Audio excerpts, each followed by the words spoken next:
the UK town that invented nothing but still changed everything.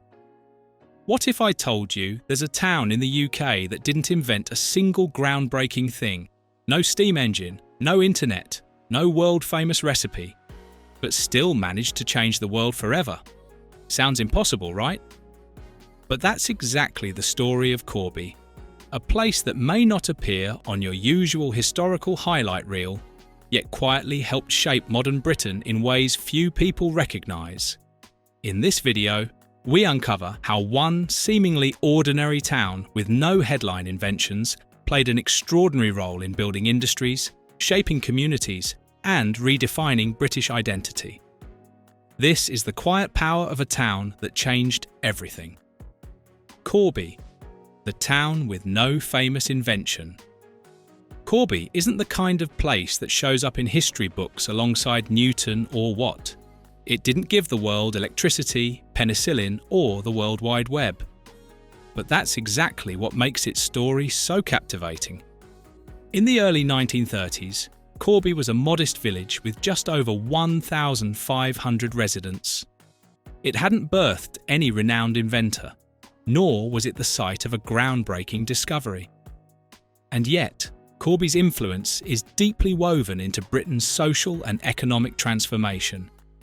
The town's contribution was never in invention, it was in people, culture, and community.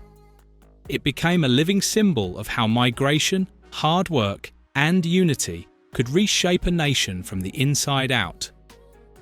Corby may not have changed the world through innovation, but it changed Britain in ways that still matter today. Even today, when people talk about great British towns, Corby doesn't often make the list. But what it lacks in fame, it makes up for in impact, measured not in inventions, but in lives changed, communities built, and industries supported. The steel that built Britain. Everything shifted in 1932, when Stewarts and Lloyds began developing massive steelworks in Corby. By 1933, the first blast furnaces were fired up, and the village began its rapid transformation into an industrial titan. By the end of the 1930s, Corby was producing over 500,000 tonnes of steel annually. That steel didn't just stay local, it was used to build the railways, pipelines, bridges, and infrastructure that powered Britain's post-war recovery. During World War II, Corby steel was used in the PLUTO project, which supplied fuel to Allied forces across the English Channel after D-Day. From weapons to oil pipelines, Corby steel was everywhere. At its peak, the Corby plant employed thousands, and the rhythmic roar of the furnaces was the heartbeat of the town.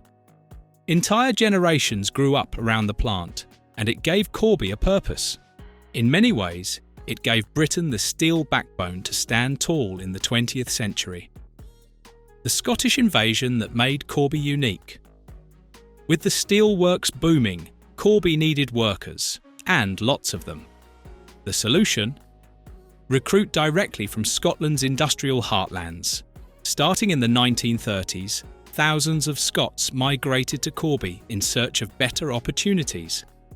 By the 1960s, about 1/3 of Corby's population had Scottish roots. Some estimates even suggest that 70% of residents had Scottish family connections. That's how Corby earned the nickname Little Scotland. And this wasn't just about labour, it became a cultural migration. To this day, Corby has one of the strongest Scottish identities in England. Church of Scotland congregations, Scottish-themed events, and a deep passion for Celtic and Rangers football define much of the local flavour. Even local children grew up with Scottish accents, Highland dancing, and deep-rooted pride in their heritage. The town's annual celebrations regularly featured bagpipes, kilts, and haggis. Not exactly what you'd expect from the East Midlands. It wasn't planned, but it worked. Surviving the collapse of British industry. In May 1980, the steelworks closed down. More than 10,000 people lost their jobs almost instantly. That number doesn't even include the ripple effect across dependent businesses. unemployment in the town soared to nearly 30%, and Corby was left in crisis. Many former industrial towns never recovered from similar blows, but Corby made a different choice. It rebuilt. Over the next 2 decades, the town repurposed former industrial sites, inviting logistics firms, retail giants, and light manufacturing companies to set up shop. It didn't have to invent a new industry, it simply adapted. Today, Corby is a critical part of the Midlands logistics corridor, housing distribution centres for major retailers. From rails to retail, Corby kept itself relevant by pivoting instead of panicking. Corby's regeneration was no small feat. Through sheer grit, it transformed from a symbol of decline into a town others could learn from.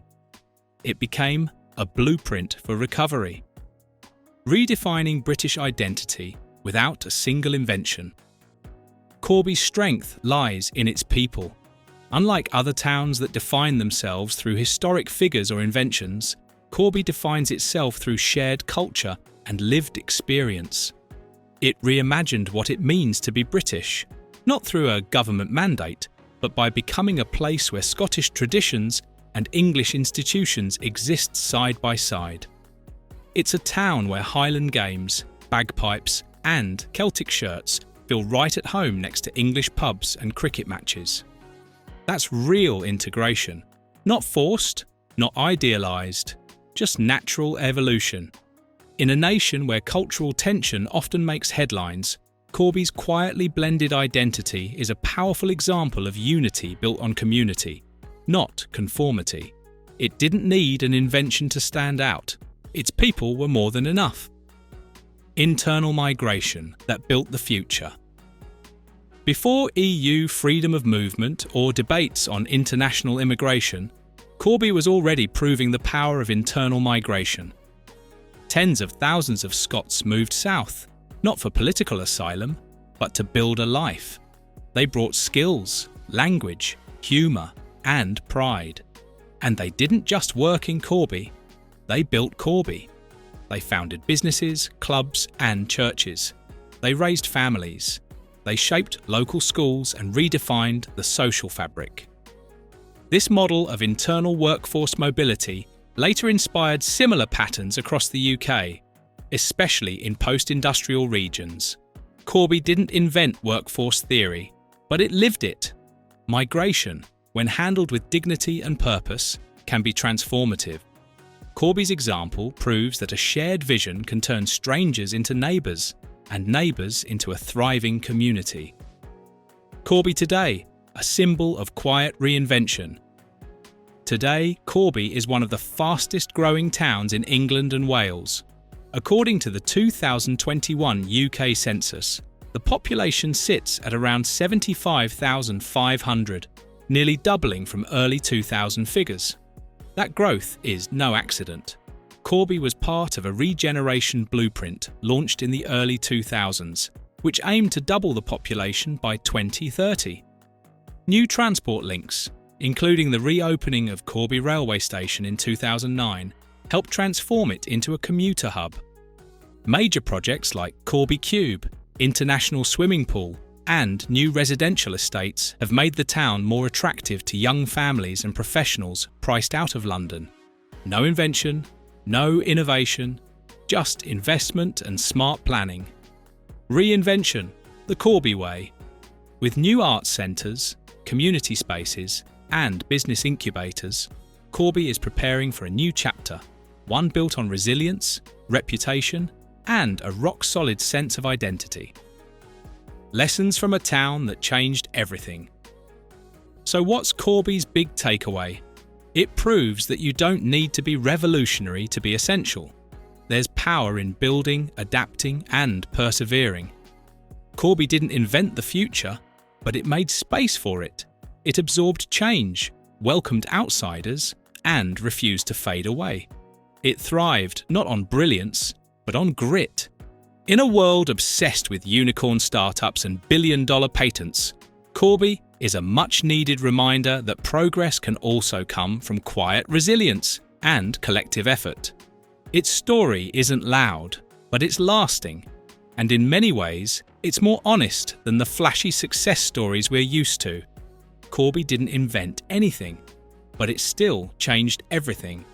From steel to Scottish culture, from resilience to reinvention, it shows us that true impact doesn't always come with a patent. Sometimes it comes from people coming together to build something bigger than themselves. That's Corby's quiet and powerful legacy. Thank you for watching this video. Please don't forget to subscribe and turn on the notification bell.